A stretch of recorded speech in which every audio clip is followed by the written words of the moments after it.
Enfin voici la phrase, tout à la fin du texte, dans laquelle nous avons ajouté le plus d'éléments, car ne pas mettre davantage d'emphase sur la nouvelle naissance à cet endroit nous semblait presque impensable. Adam's posterity are not free from the sentiments of their common father till they are regenerate.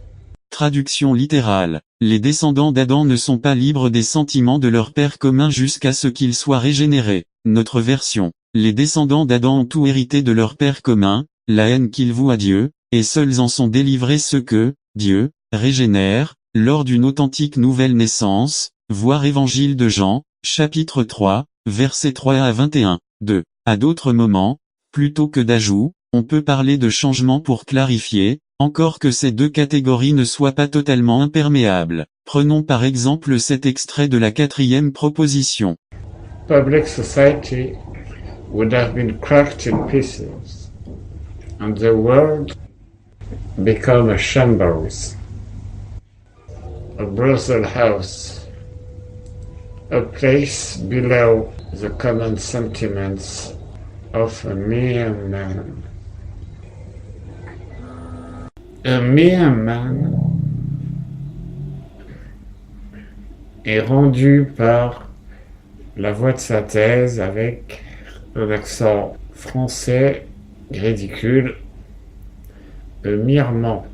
L'expression ameurement est visiblement une expression idiomatique en anglais, du moins en anglais de l'époque, mais que le dictionnaire traduit par un simple homme, ce qui en français donne un résultat un peu curieux selon notre appréciation. La société publique serait partie en morceaux, et le monde serait devenu un immense désordre, un bordel, un endroit en dessous des sentiments communs d'un simple homme. Nous avons donc préféré traduire ainsi en simplifiant. La société serait partie en morceaux, et le monde serait devenu un immense désordre, une maison de prostitution, un lieu inhabitable. Juste après la proposition 6 nous trouvons une phrase qui pourrait peut-être déconcerter plus d'un auditeur si nous la traduisions littéralement. Ici nous donnerons d'abord notre traduction. 1. Les consciences terrifiées, des pécheurs impénitents, ne voient que des sujets de crainte tout autour d'elles, comme Pachur dans le livre de Jérémie, Jérémie chapitre 20 versets 1 à 6. En effet, quelqu'un qui ne connaîtrait pas ou ne serait pas familier avec le chapitre 20 du livre de Jérémie,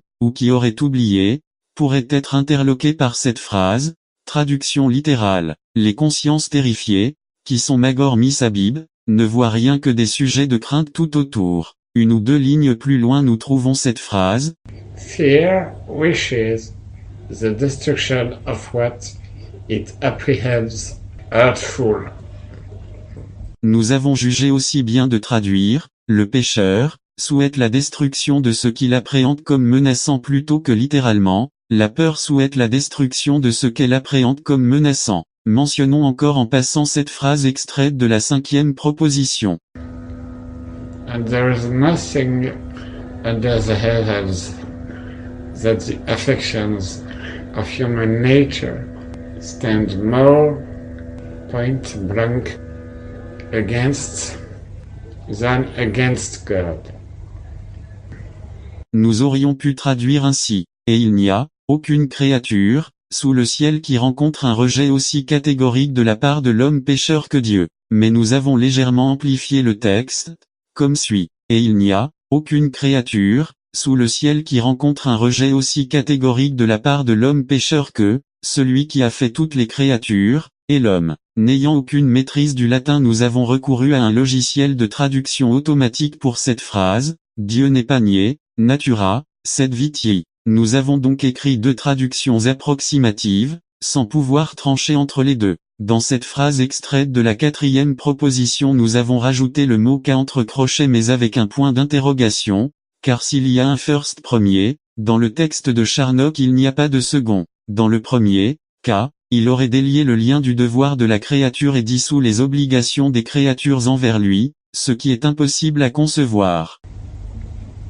In the first, he would have untied the link of duty from the creature and dissolved the obligations of creatures to him, which is impossible to be conceived. Signalons un dernier point, Spira. Malgré mes recherches sur Internet je n'ai pas trouvé de qui il s'agit. Peut-être s'agit-il d'un philosophe antique, ou moderne, ou d'un personnage littéraire? Quant à la traduction du passage où se trouve ce nom, nous avons juste remplacé cesser d'être des créatures par cesser d'exister. Nous nous excusons pour le caractère peu agréable de la lecture par la voie de synthèse. Nous vous recommandons d'écouter en ayant sous les yeux le texte, que vous pouvez retrouver dans les descriptions au bas de chacune des vidéos.